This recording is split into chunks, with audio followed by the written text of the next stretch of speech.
सूद में और आपके इदारे के दिए जाने वाले प्रॉफिट में फ़र्क क्या है? देखें, सूद बेसिकली इंटरेस्ट को कहते हैं। इंटरेस्ट की जो definition Islamic point of view से की जाती है वो रिबा है। ठीक है, रिबा यानी कि excess of any money that you get on anything you do with your money. अच्छा, सूद की एक एग्जांपल मैं आपको देता हूँ कि देखें, मुर्गी का गोश्त हम लोग भी खाते हैं, मुर्गी का गोश्त गोरे भी खाते हैं, लेकिन क्या चीज़ है जो हमारे खाने को हलाल बना देती है और उनके खाने को हराम बना देती है? वो है प्रोसीजर। इसी तरह इस्लामिक इन्वेस्टमेंट स्कीम्स जितनी भी हैं उनके प्रोसीजर्स को इस तरह से अडॉप्ट किया जाता है जिस तरह से इस्लाम इजाज़त देता है आपको। तो आप सिर्फ हमारी नहीं, आप जितनी भी इस्लामिक इन्वेस्टमेंट स्कीम्स को देखें तो उनका प्रॉपर एक शरिया कंप्लाइंट बोर्ड होता है जो कि बाकायदा इस चीज़ की यकीन दहानी कराता है कि जितनी भी इन्वेस्टमेंट्स प्लेस की जा रही हैं आपकी, वो शरीयत के मुताबिक की जा रही हैं या नहीं की जा रही। इसमें आप लोगों के पास कोई फतवा मौजूद है इस बारे में कि आप जो दोग दे रहे हैं वो सूद नहीं है? क्योंकि मेरी नाकिस राय ये कहती है, मैंने कहीं पढ़ा है कि मैं एक बैंक में गया, मेरा जाने का इत्तेफाक हुआ, वहाँ पे लिखा हुआ था 20% प्रॉफिट देंगे आपको। मैंने उनसे पूछा क्या ये सच है? वो कह रहे हैं हाँ जी, आप जितने इन्वेस्ट करेंगे उस पर एनुअली 20% प्रॉफिट देंगे। मैं एक दूसरे बैंक में गया, मेरा इत्तेफाक हुआ जाने का, तो वो था इस्लामिक बैंक। तो मैंने उनसे जब बात की, मैंने कहा जी, उन्होंने लिखा हुआ था 18%। मैंने कहा आप जो 18% दे रहे हैं वो क्या है? कहते हैं इंशाल्लाह 18% प्रॉफिट होगा। कि बात तो एक ही है, कान इधर से पकड़ लो इधर से, बात एक ही कर रहे हैं दोनों। एक इंशाल्लाह का वर्ड यूज़ नहीं कर रहे तो वो नॉन इस्लामिक हो गए, कन्वेंशनल हो गए जिसे आपकी टर्म में कहते हैं, और एक इंशाल्लाह का वर्ड यूज़ कर रहे हैं तो इस्लामिक हो गए। तो बैकग्राउंड हिस्ट्री क्या है, बैक एंड क्या है दोनों का?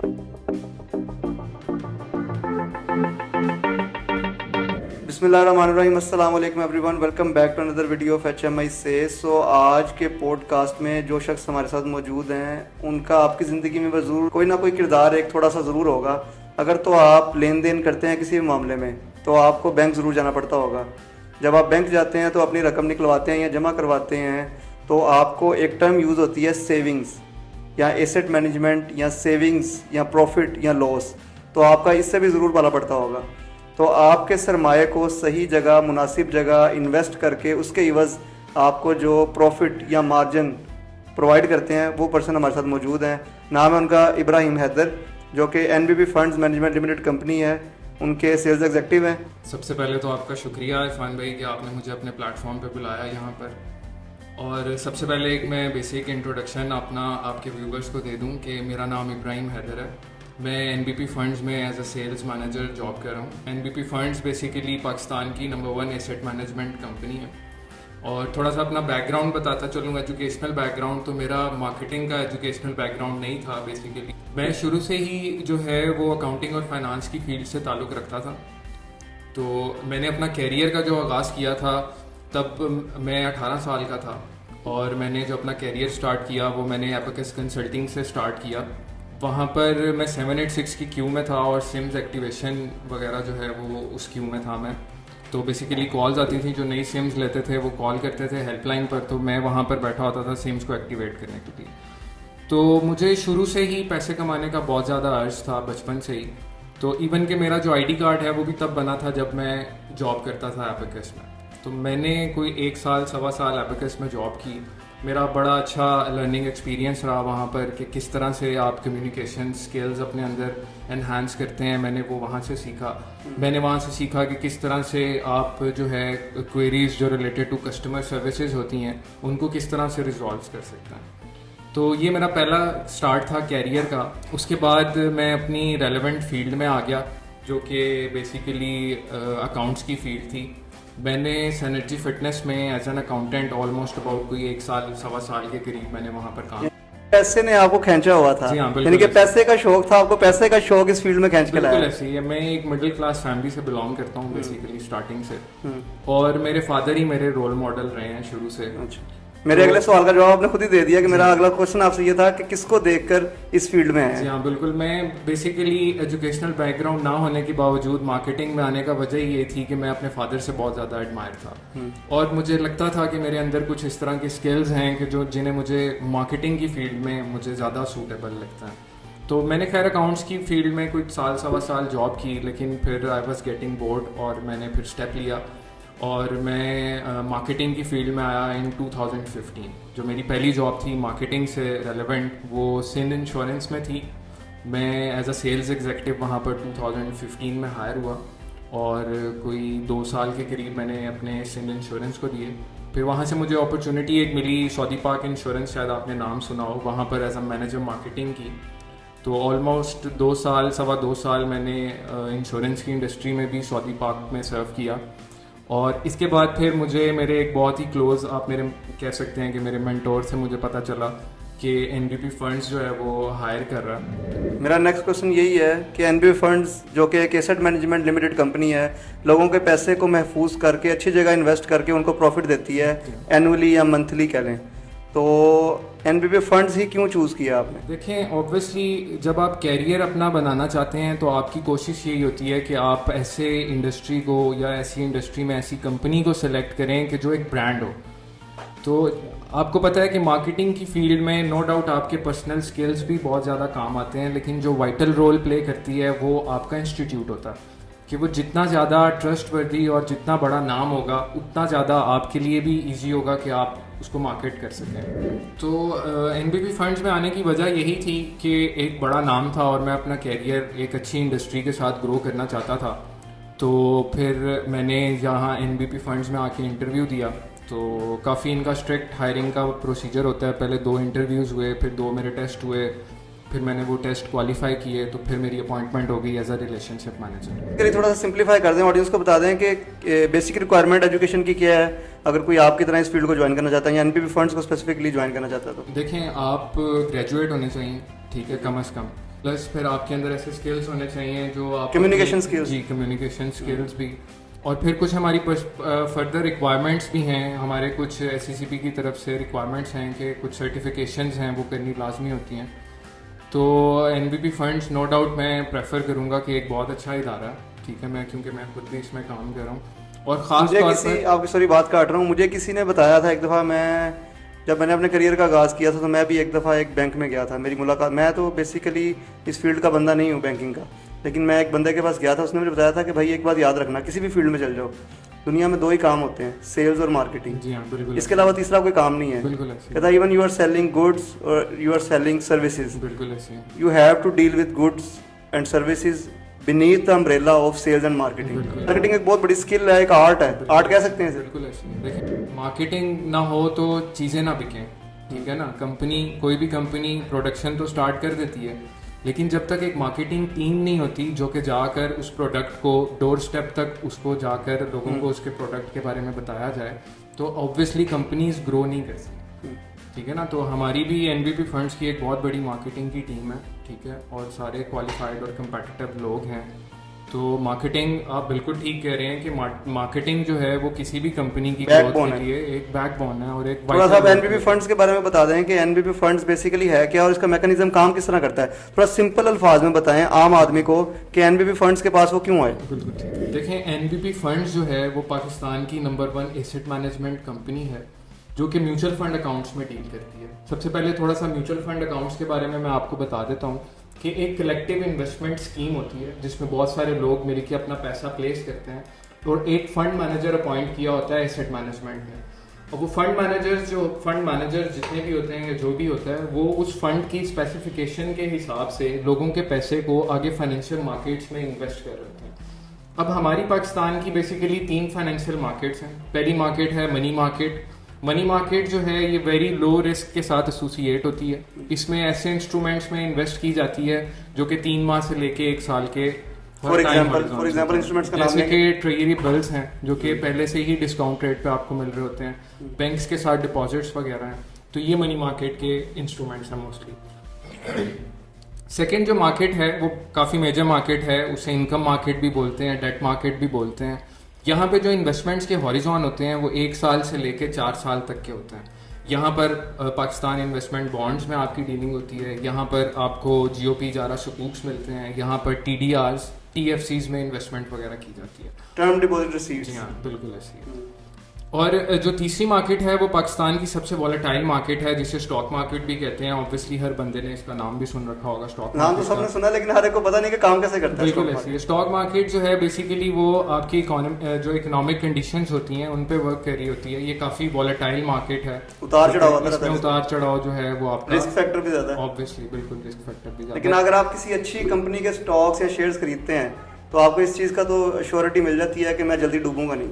देखें, आप ये नहीं कह सकते कि you never know in investment, और पाकिस्तान की जो इकोनॉमिक कंडीशंस चल रही हैं तो आप जज नहीं कर सकते, खासतौर पे आप एक लेमैन जो होता है। अब जिस तरह से जो लेकिन पीएसओ, एनालिस्ट लेट्स हैं, सपोज एक नाम ले लेते हैं, पाकिस्तान स्टेट ऑयल, बहुत बड़ा नाम है, बिल्कुल ऐसी है। उसके स्टॉक में अगर एक बंदा इन्वेस्ट करता है तो कितने को परसेंट, आजकल के दौर में रफली बता रहा हूँ, कितने को परसेंट चांस है रिस्क का यहाँ डूबने देखिए, का? मैं एज ए सेल्फ तो कोई इस तरह की आपको जो है वो नहीं बता सकता। ऑब्वियसली इसके लिए एनालिस्ट बैठे होते हैं और बहुत सारे मतलब जो स्पेशलाइज्ड लोग होते हैं वो ये बात बता सकते हैं आपको। लेकिन करंटली अगर आप इकोनॉमिक कंडीशंस देखें तो मार्केट हमारी वही चल रही होती हैं जहां इनफ्लोज बहुत ज़्यादा होते हैं, ठीक है ना, क्योंकि स्टॉक मार्केट ने भी आपकी डिमांड एंड सप्लाई पे ही काम करना होता है। तो जब फॉरेन इन्वेस्टमेंट्स आ रही होती हैं तब तो सारे शेयर्स ही ऊपर जा रहे होते हैं। ऑब्वियसली जिस कंपनी में सबसे ज़्यादा पैसे आएंगे उस कंपनी की शेयर वैल्यूज भी ऊपर जा यानी कि सारा रिलेटेड है डिमांड एंड सप्लाई के लिए। जी हाँ, बिल्कुल। इससे आगे चलते हैं। मेरा क्वेश्चन नेक्स्ट आपसे ये है, आम आदमी भी जानना चाहता होगा कि 3 टर्म्स हैं, सेविंग्स प्रॉफिट, जी हाँ, इंटरेस्ट और इस्लामिक सेविंग्स प्रॉफिट। तीनों में थोड़ा सा एक छोटा सा डिफरेंस बता दें आम आदमी को, बिल्कुल। और ये भी बता दें कि इनमें से हलाल क्या है। अच्छा, मैं आपको बताता हूँ। देखें, सेविंग्स का कॉन्सेप्ट तो बिल्कुल सिंपल सा कॉन्सेप्ट है। आप अपनी इनकम्स में से जब खर्चे वगैरह सारे कर लेते हैं, जो पीछे आपको पैसा बच रहा होता है वो आपकी सेविंग्स कहलाती है। बिल्कुल। और जब इसी सेविंग्स को आप आगे मजीद पैसा अर्न करने की पॉइंट ऑफ व्यू से कहीं प्लेस करते हैं तो वो आपकी इन्वेस्टमेंट्स बन जाती हैं। अब इस्लामिक इन्वेस्टमेंट्स वो इन्वेस्टमेंट्स हैं जहां पर प्रॉपर एक शरिया कंप्लाइंट बोर्ड बैठा होता है, ठीक है, यानी कि ऐसे लोग बैठे होते हैं जो कि जानते हैं कि इस्लामिक इन्वेस्टमेंट्स को कैसे प्लेस किया जाता है और कहाँ पे प्लेस किया जाता है। ठीक है, अभी आपने खुद एक एग्जांपल दी थी कि एक कन्वेंशनल बैंक था वो 20% का रिटर्न दे रहा था, एक इस्लामिक बैंक था वो 18% का रिटर्न दे रहा था। रिटर्न जनरेट करके दे रही है, अगर वो इस्लामिक पॉइंट ऑफ व्यू से हलाल नहीं है उसमें इन्वेस्टमेंट्स, तो आप वहाँ इन्वेस्टमेंट्स नहीं कर सकते। तो ये जो रेट का डिफरेंस है, बेसिकली अल्लाह की बताई हुई दूध को इम्प्लीमेंट किया गया हुआ है कि जैसे अल्लाह ताला ने दीन में रिस्ट्रिक्शंस दी हैं, वैसे ही आप लोग रिस्ट्रिक्ट कर देते हैं कि आपने गलत चीज में इन्वेस्ट नहीं करना, इस्लामिक में ही रहना है, एक दायरा कार खींचा हुआ। बिल्कुल ऐसी है। हमारा इस्लामिक शरिया कंप्लाइंट बोर्ड होता है, वो बेसिकली रेगुलरली मॉनिटर करता है जब कभी भी किसी इन्वेस्टमेंट में चेंज करना होता है, या वैसे भी रेगुलर बेसिस पे वो इन इन्वेस्टमेंट्स को चेक करते रहते हैं कि आया ये इन्वेस्टमेंट्स जो प्लेस की जा रही हैं ये सारा इस्लामिक प्रोसीजर्स के मुताबिक प्लेस की जा रही हैं। और मैंने जैसे आपको एग्जांपल दी एक सिंपल सी, कि एक मुर्गी हम भी खाते हैं ज़िबा करके, ठीक है, तो वो ज़िबा करना बेसिकली उसका प्रोसीजर है जो उसको हलाल करता है, जो अल्लाह की तरफ से हमें क्या एनबीपी फंड, इस्लामिक जो फंड की बात कर रहा हूँ, जो उसकी इस्लामिक फंड्स वाली एक क्या लें कि शेल्व है जो भी है, उसमें इन्वेस्ट करना हलाल है? देखें, बिल्कुल हमारे पास फतवा मौजूद है, ठीक है, हमारे पास बेहतरीन दुनिया के जो पाकिस्तान के स्कॉलर्स हैं उनका फतवा मौजूद है, अगर आप कहेंगे तो आपके साथ शेयर भी कर देंगे।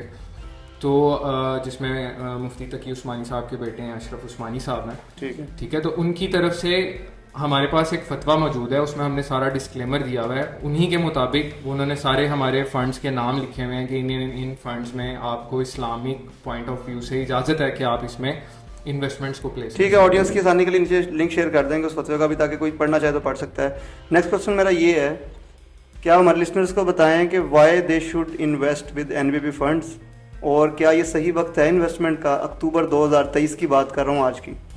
देखें, इन्वेस्टमेंट्स तो वैसे ही करनी चाहिए, ठीक है, क्योंकि आपको पता है कि जो हमारे मुल्क या बेसिकली आप ये कह लें, मेरा क्वेश्चन चेंज कर देता हूँ, क्या किसी को इन्वेस्टमेंट को एज अ एसेट बनाना चाहिए, एसेट मैनेजमेंट की तरफ जाना चाहिए? बिल्कुल बिल्कुल। देखें, जो करंट हालात चल रहे हैं, जिस तरह से इन्फ्लेशन प्रिवेल कर रही है, या जो टाइम वैल्यू ऑफ मनी का कॉन्सेप्ट है, तो आपके पैसे की जो कदर है वो रोज बरोज गिरती जा रही है। जैसे अगर मैं आपको एक छोटी सी एग्जांपल दूं कि आपको पता है कि पेट्रोल की प्राइसेस जो हैं वो एवरी फोर्टनाइटली चेंज होती हैं, तो आप सिर्फ ये सोचें कि 14 सितंबर को, अभी तो पीछे पेट्रोल सस्ता हुआ है, लेकिन अगर इससे पहले जब पेट्रोल महंगा हुआ है 15 सितंबर को, तो आप सोचें कि 14 सितंबर को आपके पास 306 रुपये थे और आपने 1 लीटर पेट्रोल डलवाना था, लेकिन किसी वजह से आप घर आ गए, आप नहीं डलवा सके, आपने कहा मैं सुबह डलवा लूंगा, तो सुबह जब आप पेट्रोल पंप पे गए तो आपने जब उसे 306 रुपए दिए तो पेट्रोल लीटर नहीं ले सके आप।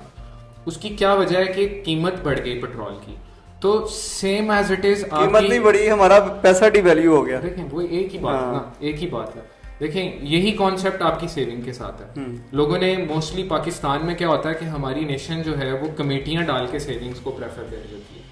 तो हालांकि पैसे मजे कोई लूट रहा होता है, उसमें पैसा एक बंदे ने अपने हाथ में रखा होता है, लेकिन बाकियों को बस चक्कर दिया होता है। लेकिन देखिए मिल सबको रहा होता है, ठीक है लेकिन एक जो पहला वाला है वो खुद तो एंजॉय कर रहा है, बाकियों को तो एंड वाला वो तो रो रहा है। बिल्कुल ऐसी है। वो एंड वाला क्यों रो रहा है? वो एंड वाला इसी वजह से रो रहा है कि टाइम वैल्यू ऑफ मनी के कॉन्सेप्ट से परचेजिंग पावर उस पैसे की कम होती जा रही है। ठीक है ना। तो आप चाहे आप किसी फाइनेंशियल इंस्ट्रूमेंट में ना इन्वेस्ट करें, आप रियल एसेट्स में इन्वेस्ट कर लें। लोगों ने प्रॉपर्टीज ली होती हैं, प्रॉपर्टीज भी आपको पता है कि बूम है काफी, जो है वो क्या नाम है, डेली बेसिस पे उनकी प्राइस, एनुअल बेसिस पे how a person could open account. आसान सा लोगों के लिए तरीका होता है, ले मैन है जैसे मैं हूँ, एक नया अकाउंट कैसे ओपन कर सकता है, क्या क्या बेसिक रिक्वायरमेंट अकाउंट ओपनिंग की, और उसकी फाइलर और नॉन फाइलर का बता देंगे। फाइलर भी ओपन कर सकता है या नॉन फाइलर भी ओपन कर सकता है। ठीक है। देखें एसेट मैनेजमेंट कंपनी में कोई भी म्यूचुअल फंड हो, जिस तरह अब हमारा एनबीपी फंड्स है, तो आपने अगर अपना अकाउंट ओपन करना चाह रहे हैं तो आप सिंपली किसी नियरेस्ट ऑफिस विजिट कर लें, ठीक है। या फिर आप अगर सिंपल आप वेबसाइट पे जाकर गूगल पे ही सर्च कर लें एनबीपी फंड्स, तो वो आपको हमारे वेबसाइट पे ले जाएगा। वहाँ पर आप अपना इंटरेस्ट शो कर सकते हैं, अपना कॉन्टैक्ट नंबर दे सकते हैं, आपको खुद ही कॉन्टैक्ट कर लिया जाएगा। नहीं तो जो सिंपल प्रोसीजर है अकाउंट ओपनिंग का, एक अकाउंट ओपनिंग बुकलेट होती है, उस पर आपके सिग्नेचर्स चाहिए होते हैं, आपका कोई सोर्स ऑफ इनकम चाहिए जो जस्टिफाई करे आपकी इन्वेस्टमेंट को, ठीक है। और दैट्स इट, बस ये चीज़ें आपको जो आपको। चलिए ऐसा सवाल की तरफ आते हैं, ये बताएं कि आज की तारीख में अक्टूबर 2023 में अगर कोई अकाउंट ओपन करता है एनबीपी फंड्स में एज अ एसेट बनाने के लिए अपना, कि चलो यार फ्यूचर में काम आएगा, उसको कितना प्रॉफिट मिल सकता है कन्वेंशनल वर्सेस इस्लामिक, यानी कि अगर फाइलर है नॉन फाइलर दोनों का डिफरेंस, और ये भी बताएं कि कन्वेंशनल वर्सेस इस्लामिक। अच्छा ठीक है। देखें इसमें जो है ना वो ये बड़ा वाइड टॉपिक है बेसिकली, क्योंकि इन्वेस्टमेंट मुख्तसर कर दें। लेकिन चलो मैं कोशिश करता हूँ। जो बेसिकली इन्वेस्टमेंट्स की जाती है ना वो आपके रिस्क एपिटाइट को देख के की जाती है, ठीक है। जिस तरह मैंने तीनों मार्केट्स का बताया आपको, मनी मार्केट है, इनकम। लेट्स सपोज और मुख्तसर कर देते हैं, एक साल के लिए बता दें। एक साल के लिए कोई बंदा एक handsome amount, let's suppose 1 million invest कर रहा है, 1 मिलियन का एक साल का सिनेरियो बना दें। अच्छा देखें अभी जो हमारा करंटली एक साल के अंदर अगर आप इन्वेस्टमेंट प्लेस करना चाह रहे हैं तो ऑब्वियसली आपको मनी मार्केट फंड ही सूट करता है, ठीक है। तो मनी मार्केट फंड क्योंकि फिक्सेशन नहीं है हमारे पास, ना आपके रेट की फिक्सेशन है, ना आपके टाइम की फिक्सेशन है, यानी कि ये इस तरह की इन्वेस्टमेंट्स नहीं है कि आप एक साल के लिए बाउंड हैं कि आप अच्छा, ये बाउंड वाली भी नहीं है इसमें। आप ये भी मेरे माइंड में भी है, बता दूं ऑडियंस के लिए आसानी हो, आप भी बता दें कि आपके पास फ्लेक्सिबिलिटी है, आप आज इन्वेस्ट करें कल दोबारा निकाल सकते हैं। Yes, इसमें ये कोई बाउंड पीरियड नहीं है कि आपने इतने साल तक फिक्स कर दिया। फिक्स वाली जो चीज़ है ना वो सूद की तरफ जाती है और इंसान को थोड़ा सा डाउट में डालती है, लेकिन ये फिक्स नहीं है। बिल्कुल ऐसी है। आप हमारे पास ना आपकी टर्म्स फिक्स होंगी और ना ही आपका पैसा फिक्स होगा। आप जब चाहें अपने पैसे को विड्रॉ कर सकते हैं, जब चाहे आप डिपॉजिट करवा सकते हैं। आपको जो परसेंटेज चल रही होगी करंट हमारे प्रॉफिट्स की, वो आप डेली बेसिस पे एंजॉय कर सकते हैं उस प्रॉफिट। 1 मिलियन पे filer versus non filer profit short सा बता दें। अच्छा चलें देखें कि अगर मैं आपको रेंज दूं तो 18 to 20.5% तक के रिटर्न्स जो हैं करंटली मनी मार्केट में देखे जा सकते हैं, ठीक है। तो इससे अगर आप एग्जांपल लें तो अगर आप 1 मिलियन एक साल के लिए प्लेस करते हैं तो ऑलमोस्ट अगर 20% भी रिटर्न है तो आप साल का 2 लाख रुपए उस पर बना लेते हैं, ठीक है। अब ये जो ब्रेकअप है ये डेली बेसिस पे आपको मिलेगा, यानी प्रॉफिट जो है वो डेली बेसिस पे आपके अकाउंट में ऐड हो रहा होगा। आपकी मर्जी होती है कि आपके पास देखें, हम एज अ एनबीपी फंड इतना ग्रो हमने किया इस इंडस्ट्री में कि मुझे भी प्राउड फील हो रहा है ये बताते हुए कि हम पहली एसेट मैनेजमेंट कंपनी थे जिन्होंने व्हाट्सएप पोर्टल लॉन्च किया। आप इवन के व्हाट्सएप से अपनी इन्वेस्टमेंट्स को देख सकते हैं, उनको मैनेज कर सकते हैं, क्योंकि व्हाट्सएप तो हर बंदा यूज करता है। बिल्कुल। और ये एक सिक्योर चैनल है, ऐसा नहीं है कि एंड टू एंड एनक्रिप्टेड है। जी हाँ बिल्कुल ऐसे ही है। एक ओटीपी कोड आपके रजिस्टर्ड नंबर पे भेजा जाता है, वो सारा प्रोसीजर है। फिर हम पहले थे जिन्होंने अपना एटीएम लॉन्च किया, डेबिट कार्ड दिया आपको आपके म्यूचुअल फंड्स अकाउंट के साथ। हमारी जो डिजिटल ऐप है वो काफ़ी एफिशिएंट है, काफ़ी यूज़र फ्रेंडली है और थोड़ा सा इजी टू यूज। थोड़ा सा एक बड़े इन्वेस्टर के लिए या एक कॉर्पोरेट के लिए समझने में आसानी के लिए क्वेश्चन आया मेरे माइंड में, आज की तारीख में एनबीपी फंड्स के पास कितना फंड है? देखिए फंड्स तो ऑब्वियसली हमारे पास, क्योंकि मैंने आपको ये चीज़ ओपनली मतलब कि अंदाजा, बता दिया मैं अंदाजा पूछ रहा कि हूँ। हमारे पास इन आउट के इतने चैनल्स हैं कि हम जो है वो हम बिल्कुल कैलकुलेट करते हैं। हमारा जो रिसेंट था वो 265 बिलियन का हमारा पोर्टफोलियो था, लेकिन क्योंकि हमारा अकाउंट्स जो हैं वो करंट नेचर के अकाउंट्स बन जाते कभी हैं, भी कम हो सकते हैं, कभी भी ज्यादा हो सकते ऑब्वियसली डेली बेसिस पे। इवन के अब तो हम इतने एडवांस हो गए हैं कि हमने एनपे की सर्विस लॉन्च की है। इवन के कंपनीज ये एनपे की सर्विस लेके अपने एम्प्लॉयज के हमारे पास सैलरी अकाउंट्स ओपन करवा सकती हैं। उनकी सैलरीज मंथली बेसिस पे इसी तरह उनके अकाउंट्स में आएंगी, डेली बेसिस पे उनको प्रॉफिट लगता रहेगा, वो अपने इसी अकाउंट्स को अपने सैलरी अकाउंट्स की तरह भी यूज कर सकते हैं। मुस्लिम टाउन में, हैं लाहौर में। जी हाँ, लाहौर में। तो आप वहाँ पर आएँ, मेरा नाम लें, इब्राहिम हैदर मेरा नाम है, तो आप ज़रूर आएँ हमारे ऑफिस में। मैं ना भी हूँ, कोई भी हो, तो हमारी इतनी एफिशिएंट सेल्स टीम है कि वो आपको जो है वो प्रॉपरली गाइड करेगी, प्रॉपर आपको मतलब फैसिलिटेट करेगी, सारी इन्फॉर्मेशन हम प्रोवाइड करेंगे आपको। और इसी के साथ आज के पॉडकास्ट का इख्तिताम करते हैं। मुझे लास्ट जाते हुए ये बता दें कि फाइनल मैसेज क्या है पाकिस्तानियों के लिए और न्यू कमर्स जो इन्वेस्टर नए आ रहे हैं इस मार्केट में आ रहे हैं। जैसा कि आपने मूवी भी देखी होगी, वो कई एक मूवी भी काफ़ी फेमस हुई है, वो जिसमें वो इंडिया की एक मूवी है बॉलीवुड की, उसका मैं नाम नहीं लेना चाहता, जिसमें वो एज अ ब्रोकर आता है और वो इतना छा जाता है कि वो ब्रोकर आगे लोगों को हायर करके ब्रोकरी के रास्ते दिखाता है और एंड पर बिगेस्ट स्कैम 1992 है नाम उसका मूवी का।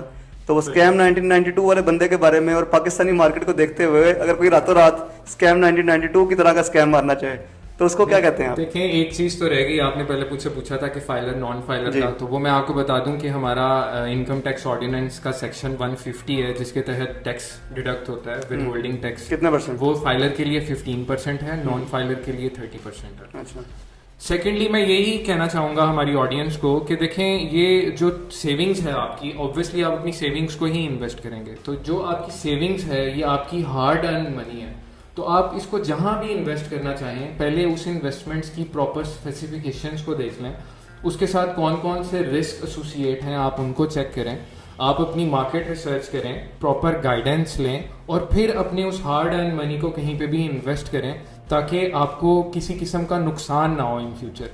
और इन्वेस्टमेंट्स बिल्कुल करनी चाहिए, मैं आपको बताना चाहूँगा, क्योंकि अगर आप इन्वेस्टमेंट्स नहीं करते और पैसे को अपने पास जोड़ते हैं तो उस पैसे की जो परचेजिंग पावर है वो आपको मतलब कि अगर कोई भी चीज़ आप अगर गाड़ियों की एग्जांपल लेके देखें तो एक गाड़ी जो आज से 2.5-3 साल पहले 13 लाख रुपए की गाड़ी थी, वो गाड़ी अब 27-28 लाख रुपए की हो गई है। बिल्कुल ऐसे तो अगर आप अपने पास इस पर्सपेक्टिव से पैसे जोड़े थे कि आपने वो 13 लाख की 13.5 लाख की गाड़ी लेनी थी 2-3 सालों में, तो आप खुद अंदाजा लगा लें कि आपने 13-13.5 लाख तो जोड़ लिया होगा, लेकिन 2-3 सालों में उस गाड़ी की कीमत कहाँ चली?